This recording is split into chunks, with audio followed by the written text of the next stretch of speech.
তাহলে রিজিক নিয়ে এত টেনশন করার কি আছে ভাই? টেনশনে কিছু আছে? কার কাছে রিজিক? আল্লাহ লিখে রাখছেন না? ইনশাআল্লাহ এর বাইরে কিছু হবে না। অতএব এত দুশ্চিন্তার কিছু নাই। জীবনকে নিয়ে এত দুশ্চিন্তার কিছু নাই। জীবনটাকে কোরআন সুন্নাহর আলোকে এনজয় করেন। কোরআন সুন্নাহকে দিয়ে জীবনকে এনজয় করা যায়। কোরআন এবং সুন্নাহর আনুগত্যের মধ্য দিয়ে আপনি জীবনকে উপভোগ করেন। টেনশন করার দরকার নেই। মনে রাখবেন, আল্লাহ যদি আপনার সাথে থাকেন এবং আল্লাহ যদি আপনাকে কবুল করেন, পৃথিবীর কোনো শক্তি নাই আপনাকে টলাবে। পৃথিবীর কোনো শক্তি নাই, পৃথিবীর সমস্ত শক্তি একত্রিত হয়ে আপনার চুল বাঁকা করতে পারবে না, যদি আল্লাহ আপনার সাথে থাকে। আর যদি আল্লাহ আপনার সাথে না থাকে, আইওয়াস শোডাউন দিয়ে কোনো লাভ হবে না, কেউ আপনাকে বাঁচাতে পারবে। অতএব আল্লাহকে আপন করে নেন, যার যার হক তাকে তাকে দেন, নিজের হক আল্লাহর কাছে চেয়ে নেন, ইনশাআল্লাহ আপনি সুখে থাকবেন। এর আগে আল্লাহ পাক একা ছিলেন, আর কিচ্ছু ছিল না। হুয়াল আউয়াল ওয়াল আখির ওয়াজ যাহির ওয়াল বাতিন ওয়া হুয়া বিকুল্লি শাইইন আলিম, সূরা হাদীদ। আল্লাহ পাক একা ছিলেন, কোনো কিছু ছিল না, আল্লাহ একা ছিলেন। আবার কোনো কিছু যখন থাকবে না, আল্লাহ একা থাকবেন। কুল্লু মান আলাইহা ফান ওয়া ইয়াবকা ওয়াজহু রাব্বিকা যুল জালালি ওয়াল ইকরাম। এই বিষয়ে কোনো দ্বিমত আছে? এরপরে আল্লাহ পাক সৃষ্টি করেছেন আরশে আজিম। কি সৃষ্টি করেছেন? বিশাল আরশ, যার ছায়ায় আল্লাহ পাক কিয়ামতের মাঠে 7 শ্রেণীর মানুষকে ছায়া দিবেন।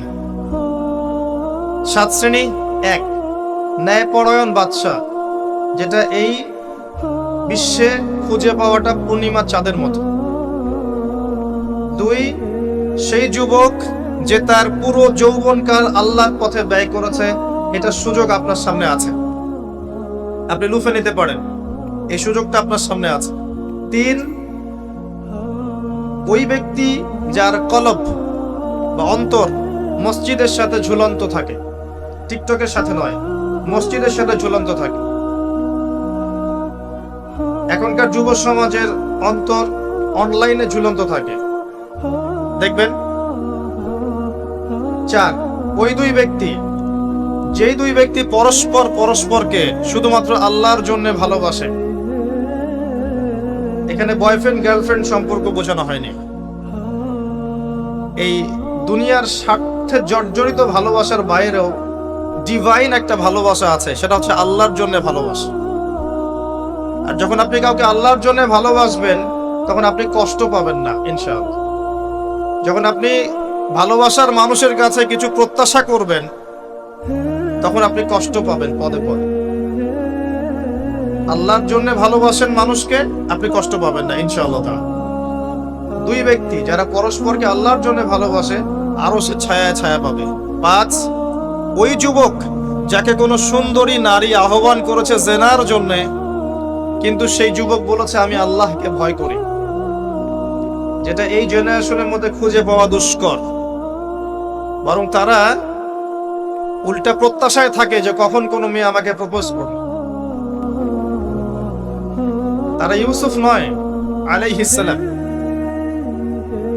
6, ওই ব্যক্তি যার ডান হাত কি দান করছে, বাম হাত খবর রাখে না। ডান হাত কি দান করছে, বাম হাত খবর রাখে না। আমাদের মতো নয় যে অল্প কিছু দান করেই দানবীর টাইটেল লাগিয়ে মানুষের দুয়ারে দুয়ারে যাচ্ছি সাপোর্টের জন্য, এমন নয়। 7, ওই ব্যক্তি যে নীরবে নিভৃতে আল্লাহর কথা স্মরণ করে এবং আল্লাহর কথা স্মরণ করতে করতে তার চোখ দিয়ে অশ্রু প্রবাহিত হয়। এই 7 শ্রেণীর মানুষকে আল্লাহ রাব্বুল আলামিন তার ওই আরশের ছায়ায় কিয়ামতের মাঠে ছায়া দিবেন ইনশাআল্লাহ তাআলা। আমরা কি এই ছায়াটা পেতে চাই? অপশন আমাদের সামনে খোলা আছে। আমরা কিন্তু ওই যুবক হতে পারি, ওই দুই ব্যক্তি হতে পারি, ওই ব্যক্তি হতে পারি যে মসজিদের সাথে সম্পর্ক রাখে, গোপনে দান করতে পারি, রাতে নিভৃত আল্লাহর জন্য কাঁদতেও পারি না? সব সুযোগ আমাদের সামনে আছে।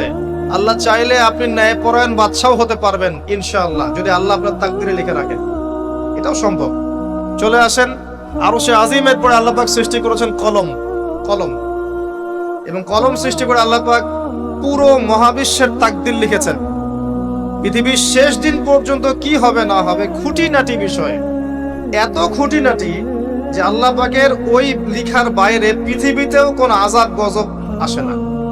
যা লিখা আছে ওটাই আসবে।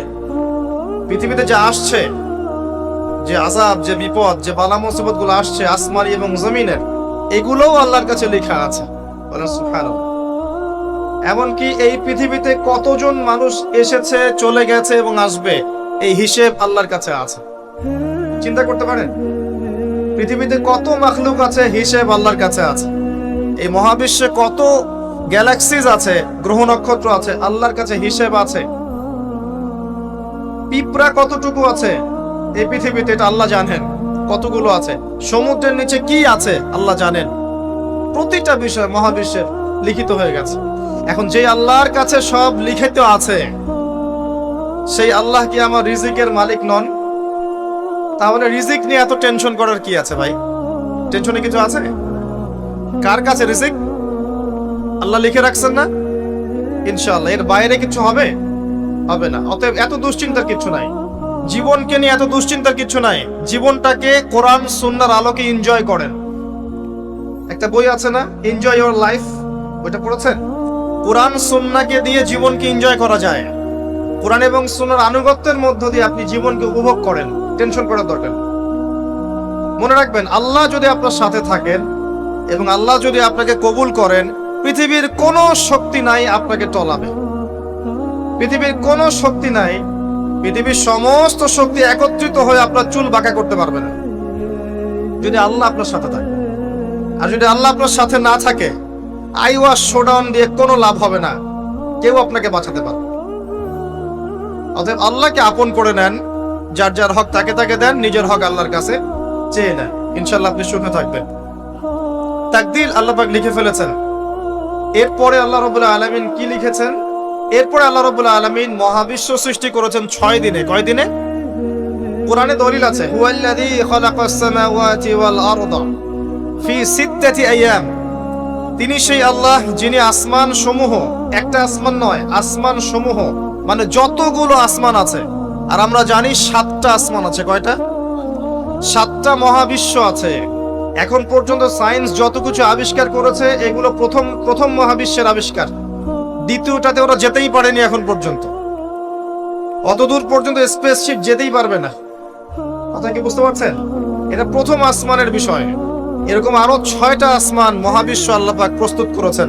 তারপরে আছে সিদরাতুল মুনতাহা, তার উপর একটা মহাসাগর আছে, তারপরে কুরসি, তার উপর আরশে আজিম। আর আরশে আজিমের উপরে আল্লাহ সুবহানাহু ওয়া তাআলা। এখানে একজন মানুষ ওই পর্যন্ত চলে গিয়েছিলেন। তিনি কে? মুহাম্মদুর রাসূলুল্লাহ সাল্লাল্লাহু আলাইহি ওয়াসাল্লাম। তার মর্যাদা আর বোঝার বাকি আছে? তো সবার প্রতি অনুরোধ থাকবে, সেই ব্যক্তি, সেই নবী মুহাম্মদ সাল্লাল্লাহু আলাইহি ওয়াসাল্লামের সুন্নাহ মাফিক জীবন যাপন করেন। আল্লাহ পাক তৌফিক দান করুন। এবং এই সুন্নাহটা জীবনের একটা ক্ষেত্রে মানলে হবে না, জীবনের সমস্ত ক্ষেত্রেই মানতে চেষ্টা করতে হবে। আল্লাহ পাক তৌফিক দান করুন। আল্লাহ রাব্বুল আলামিন এরপরে মহাবিশ্ব সৃষ্টি করে দীর্ঘদিন পর্যন্ত, অনন্তকাল বলবো না, দীর্ঘদিন পর্যন্ত মানুষ সৃষ্টি করেন নাই। জি, সূরা দাহরের প্রথম আয়াতে আল্লাহ পাক বলেছেন, হাল আতা আলাল ইনসান হিনুম মিনাদ দাহরি লাম ইয়াকুন শাইআন মাযকুরা। মানুষের উপরে এমন একটা সময় চলে গেছে যে মানুষ কোনো আলোচ্য বিষয় ছিল না। মানে মানুষ সৃষ্টি করা হবে, এখন দুনিয়া যা হচ্ছে দেখতে পাচ্ছেন, আমরা কোনো টপিকই ছিলাম না। এত সময় চলে গেছে মহাবিশ্ব। এখন মনে হয় দুনিয়াটা আমাদের, তাই না? মানুষই সব, মানুষই এই দুনিয়ার পলিটিক্যাল মালিক, ইকোনমিক মালিক, সংস্কৃতির মালিক, পরিবার, ব্যক্তি, সমাজ, সবকিছু মালিককে মালিক মনে হয় এখন মানুষকে। কিন্তু এমন একটা সময় ছিল যখন আল্লাহ বলছেন মানুষ সৃষ্টি হবে, এই বিষয়টা অনেক দূরের পথ ছিল। আল্লাহর জ্ঞানে ছিল, কিন্তু মহাবিশ্বে মানুষের অস্তিত্ব ছিল না। এই মহাবিশ্বেই মানুষের অস্তিত্ব ছিল না। আল্লাহ রাব্বুল আলামিন মহাবিশ্ব সৃষ্টি করেছেন কুন ফায়াকুন, হও হয়ে যাও। সূরা আম্বিয়ার 30 নম্বর আয়াতে আল্লাহ পাক বলেছেন, আওয়ালাম ইয়ারাল্লাযীনা কাফার, কাফেররা কি লক্ষ্য করে দেখে না, আন্নাস সামাওয়াতি ওয়াল আরদা কানাতা রাতকান ফাফাতাকনাহুমা, কাফেররা কি লক্ষ্য করে দেখে না যে আসমান সমূহ এবং জমিন একটা বিন্দুর মধ্যে একত্রিত ছিল, আমি আল্লাহ এটাকে বিস্ফোরিত করে দিয়েছি, পৃথক করে দিয়েছি। এটা সায়েন্সের একটা থিওরির সাথে মেলে না? কোন থিওরি? তারা বলছে বিগ ব্যাং থেকে সব সৃষ্টি হয়েছে, আর আল্লাহ পাক বলছেন বিগ ব্যাং আমি ঘটিয়েছি। তাহলে